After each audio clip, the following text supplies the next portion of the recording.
మేము Nallamala Sagar pre feasibility report తయారీ ప్రక్రియను ఆపేసినము అని ఆంధ్రప్రదేశ్ మీకు ఏమైనా హామీ ఇచ్చిందా? కమాన్ బయట పెట్టండి. మరి ఈ రెండు జరగకుండా ఇలా మీటింగ్కి ఎందుకు పోతున్నారు? ఈ రెండు జరగకపోతే మీరు మీటింగ్కి ఎందుకు పోతున్నారు? అంటే తెలంగాణ నీళ్లను ఆంధ్రాకు ధారా దత్తం చేయడానికి పోతున్నారా? రేవంత్ రెడ్డి గురు దక్షిణలో భాగంగా పోతున్నారా? తెలంగాణకు మరణ శాసనం రాయాలనుకుంటున్నారా? ఇది తెలంగాణ తెచ్చిన పార్టీ, తెలంగాణ కోసం పోరాడిన పార్టీ, తెలంగాణ హక్కులకు అన్యాయం జరుగుతుంటే ఒక్క క్షణం కూడా ఊరుకోని పార్టీ. ఊరుకోం. We are the fighters. ఎన్నో త్యాగాల పునాదుల మీద తెలంగాణ తెచ్చినాం. ప్రజలు నీకు అధికారం ఇచ్చింది గోదావరి నీళ్లను ఆంధ్రాకు దారాదత్తం చేయడానికి కాదు మిస్టర్ రేవంత్ రెడ్డి. నాకు ఉత్తమ్ కుమార్ రెడ్డి గారు ఎందుకు మౌనం వహిస్తున్నారో నాకు అర్థమైతలేదు. రేవంత్ రెడ్డికి గురుదక్షిణ ఉండొచ్చు, నువ్వెందుకు మౌనంగా ఉంటున్నావు ఉత్తమ్ కుమార్ రెడ్డి గారు? ఈ ఉత్తరం నీ సెక్రటరీ నువ్వు రాసిందే కదా, నీ అప్రూవల్తోనే ఈ ఉత్తరం పోయింది కదా. మరి ఈ ఉత్తరం రాసిన నువ్వు ఎటువంటి హామీ లేకుండా, కేంద్రం నుంచి ఆంధ్రప్రదేశ్ నుంచి హామీ లేకుండా ఎందుకు పడి పరిగెత్తి ఢిల్లీ మీటింగ్లో పాల్గొంటున్నారు? ఇంకా బాధ కలిగే అంశం ఇక్కడ, చాలా కీలకమైనటువంటి అంశం. ఈ మీటింగ్కి లీడర్ ఎవరు? ఆదిత్యనాథ్ దాస్. ఎవరిని తోలుతుండ్రు వీళ్ళు? ఆదిత్యనాథ్ దాస్ని తోలుతుండ్రు. ఎవరు ఆదిత్యనాథ్ దాస్ మీ అందరికీ తెలుసు. ఒక చిన్న ఎగ్జాంపుల్ చూపిస్తా. ఆదిత్యనాథ్ దాస్ గారు ఆంధ్రప్రదేశ్ చీఫ్ సెక్రటరీగా ఉన్నప్పుడు గోదావరి రివర్ మేనేజ్మెంట్ బోర్డు 9వ మీటింగ్ ఇది మినిట్స్ ఆఫ్ ద మీటింగ్. దీంట్లో ఎవరెవరు పాల్గొన్నారో కూడా ఇక్కడ ఉంది. ఇగో ఆంధ్రప్రదేశ్ తరఫున ఎవరు పాల్గొన్నారంటే Adityanath Das IAS special chief secretary government of Andhra Pradesh. Andhra Pradesh నుంచి 9వ జిఆర్ఎంబి మీటింగ్కి ఎవరు వెళ్ళారు? ఆదిత్యనాథ్ దాస్ గారు పోయింది. ఆ మీటింగ్లో ఏం జరిగిందో ఇది మినిట్స్ డీటెయిల్స్ ఉన్నాయి, మీ అందరికి మీడియాకు కూడా ఇస్తాను, ప్రజల ముందు కూడా పెడతాను. చాలా పెద్దగా ఉంది కానీ ఇందులో సింపుల్గా ఒక 2 లైన్లు చదువుతాను. Special chief secretary government of Andhra Pradesh stated, ఏమంటాడు? నేను ఒక లెటర్ రాసిన. The letter has further raised objections that the state of Telangana is executing the following new projects: Kaleshwaram lift irrigation, Godavari lift irrigation phase 3, Sitarama lift irrigation project, Tupakulagudam, Mission Bhagiratha Telangana drinking water supply project, మొన్న ముఖ్యమంత్రి ప్రారంభించిన Chanaka Korata project, Ramappa lake to Pakala lake diversion. ఇవన్నీ అక్రమ ప్రాజెక్టులు. వీటన్నిటినీ నిలిపివేయాలి. కేంద్ర ప్రభుత్వం ఈ ప్రాజెక్టులకు ఎట్లా అనుమతులు ఇస్తుంది? ఇది తెలంగాణ మొత్తం నీళ్ళన్నీ వాడుకుంటుంది, తెలంగాణ మా ఆంధ్రాకు అన్యాయం చేస్తుంది. ఈ ప్రాజెక్టులన్నీ ఆపాలని ఆదిత్యనాథ్ దాస్ గారు సంతకం పెట్టి ఉత్తరం రాసి ఆ మీటింగ్లో మాట్లాడిన మినిట్స్ ఇవి. ఆ దొంగని ఇలా తెలంగాణ తరఫున తోలుతున్నాడు. దొంగ చేతికి తాళపు చేలిస్తుండు రేవంత్ రెడ్డి.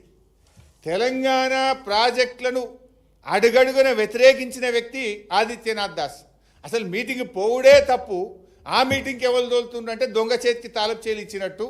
తెలంగాణ ప్రాజెక్టులకు అడ్డుపడ్డ వ్యక్తి, తెలంగాణ ప్రాజెక్టుల మీద కోట్లలో స్టేలు తెచ్చిన వ్యక్తి, నరనరాన తెలంగాణ వ్యతిరేకతను మూటగట్టుకున్న వ్యక్తి ఆదిత్యనాథ్ దాస్ ఇప్పుడు తెలంగాణ తరఫున ఢిల్లీలో మీటింగ్ పోతారట. అంటే ఏమర్థం చేసుకోవాలి? మీరు మొత్తం మన తెలంగాణ నీళ్ళను ఆంధ్రాకి అప్పచెప్పే కుట్ర జరుగుతున్నట్ట కాదా? నీకు ఎవరు తెలంగాణ బిడ్డనే దొరకలేదా? తెలంగాణలో ఒక నిఖార్సైన ఒక ఇంజనీర్ దొరకలేదా? తెలంగాణ సోయిగల్ల ఒక అధికారికి దొరకలేదా? ఈ తెలంగాణ ప్రాజెక్టులను అడ్డుకుంటూ నేను మినిట్స్ చూపిస్తున్నాను. It's not my own story, I'm showing the minutes of the meeting. ఆయన రాసిన ఉత్తరం చూపిస్తున్న ఆదిత్యనాథ్ దాస్ రాసిన ఉత్తరం. మన కాళేశ్వరం వద్దంటాడు, మనకు మంచి నీళ్ళు వద్దంటాడు, మన దేవాదులను వద్దంటాడు, ఆదిలాబాద్కు నీళ్ళు ఇచ్చే తుపాకులగూడెం వద్దంటాడు, ఇలా మా సమ్మక్క సాగర్ని వద్దంటాడు. ఇలా ఏ ప్రాజెక్ట్ తెలంగాణ ప్రాజెక్టులకు అడ్డుపడ్డ ఈ వ్యక్తి తెలంగాణకు నాయకత్వం ఎట్లా వహిస్తాడు? అసలు మీటింగ్కి ఎట్లా పోతారు? ఈ దొంగలు ఊళ్ళు వంచుకున్నట్లేదా ఇది? పోనంటూనే మీటింగ్ పోతాడు. నువ్వేమని రాసినావు? మేము మీటింగ్ రాం. నువ్వు కేంద్ర ప్రభుత్వము సిడబ్ల్యూసిలో గోదావరి బనకచెర్ల అప్రైజల్ ఆపితేనే మీటింగ్కి వస్తాను. మరి ఎందుకు పోతున్నావు? ఆపినరా? ఆపితే కాగితం వచ్చిందా? ఆంధ్రప్రదేశ్ ఈ టెండర్ ఆపాలే అన్నాడు. టెండర్ ఆపుడు ఎక్కడిది? టెండర్ అయిపోయింది, ఓపెనింగ్ అయిపోయింది, ఆ టెండర్ అవార్డు అయిపోయింది, కాంట్రాక్టర్ పని కూడా స్టార్ట్ చేసిండు. మరి ఎందుకు పోతున్నావు మీటింగ్కు? మళ్ళీ ఒక సంతకం పెట్టి ఒప్పుకొని రానిక? అంటే ఈరోజు తెలంగాణ నీటి హక్కులను గంపగుత్తగా ఆంధ్రప్రదేశ్కి అప్పజెప్పే కుట్ర జరుగుతూ ఉంది. నిజంగా చెప్పాలంటే కేసీఆర్ గారి నాయకత్వంలో గోదావరి మీద 400 టీఎంసీలు కేంద్రం నుంచి అనుమతి తెచ్చినాం. 10 డిపిఆర్లు పంపినాం. గోదావరి మీద 10 డిపిఆర్లు ఢిల్లీకి పంపి 7 ప్రాజెక్టులకు అనుమతులు తెచ్చింది బీఆర్ఎస్ ప్రభుత్వం. 400 టీఎంసీల నీళ్ల హక్కులను సాధించింది బీఆర్ఎస్ ప్రభుత్వం. అరే నువ్వు 2 నెలలు అయింది, ఒక్క డిపిఆర్ పంపింది లేదు, ఒక్క అనుమతి తెచ్చింది లేదు. మేము 10 పంపి 7 తెచ్చినాం.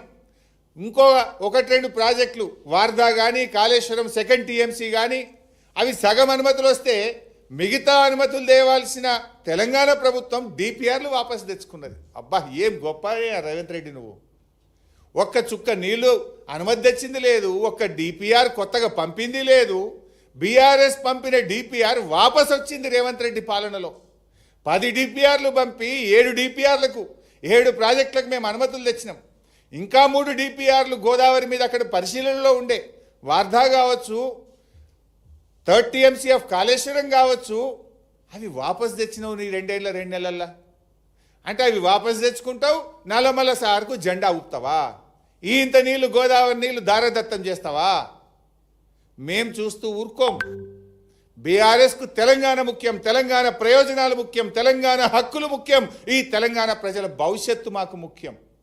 నీకు సోయి లేదేమో కానీ మాకు తెలంగాణ సోయి ఉన్నది. తెలంగాణకు అన్యాయం జరుగుతుంటే గర్జిస్తాం, ప్రశ్నిస్తాం. అవసరమైతే కేసీఆర్ నాయకత్వంలో మరో పోరాటానికి శ్రీకారం చుడతామని హెచ్చరిస్తూ ఉన్నాం. ఈరోజు మేము ఒకటే సూటిగా డిమాండ్ చేస్తున్నాం. ఇవాళ నువ్వు చంద్రబాబుతో దోస్తీ కట్టి తెలంగాణకు తీరని అన్యాయం చేసేందుకు సిద్ధమైతే రేవంత్ రెడ్డి మేం చూస్తూ ఊరుకోము. తెలంగాణ నీటి హక్కులను కాలరాయడానికి ఆంధ్రప్రదేశ్ ఒత్తిడితో కేంద్ర ప్రభుత్వం నిర్వహిస్తున్న ఈరోజు ఢిల్లీలో జరగనున్న సమావేశాన్ని బైకాట్ చేయాలని బీఆర్ఎస్ పార్టీ డిమాండ్ చేస్తుంది. ఎందుకు బైకాట్ చేయమంటున్నాం? నువ్వే రాసిన ఉత్తరం. కేంద్రం హామీ ఇస్తే ఆంధ్రప్రదేశ్ పనులు ఆపుతూనే మీటింగ్కి వస్తాను. కేంద్రం నీకు హామీ ఇస్తే బయటపెట్టు, ఆంధ్రప్రదేశ్ పనులు ఆపుతూ నీకు ఉత్తరం రాస్తే దాన్ని బయటపెట్టు. ఆ రెండూ జరగకుండా నువ్వు డూడు బస్వన్నలాగా తల ఊపడానికో, దొంగ చేతికి తాళపు చేయిలిచ్చి తెలంగాణ ప్రాజెక్టులను వ్యతిరేకించిన ఆదిత్యనాథ్ దాస్ను ఇవాళ నువ్వు ఢిల్లీకి పంపడం అంటే తెలంగాణకు ద్రోహం చేయడమే. ఈ మీటింగ్ను బాయ్కాట్ చేయాలని బీఆర్ఎస్ పార్టీ డిమాండ్ చేస్తూ ఉంది. ఒకవేళ మీరు మీటింగ్ బాయ్కాట్ చేయకుండా తెలంగాణ హక్కులను కాలరాస్తే బీఆర్ఎస్ పార్టీ మరొక పోరాటం చేయవలసి వస్తుందని చెప్పి కూడా మేము హెచ్చరిస్తూ ఉన్నాం. కేసీఆర్ పాలనలో ఇది మేం చెప్తున్నది కాదు. నిన్న ఢిల్లీలో పార్లమెంట్లో ఎకనామిక్ సర్వే రిపోర్టు కేంద్ర ప్రభుత్వం అధికారికంగా పార్లమెంట్లో పెట్టిన రిపోర్టు చెప్పింది. ఏం చెప్పిందో మీకు తెలిసి రిపోర్ట్లో కేంద్ర ప్రభుత్వమే చెప్పింది. ఇవాళ తెలంగాణ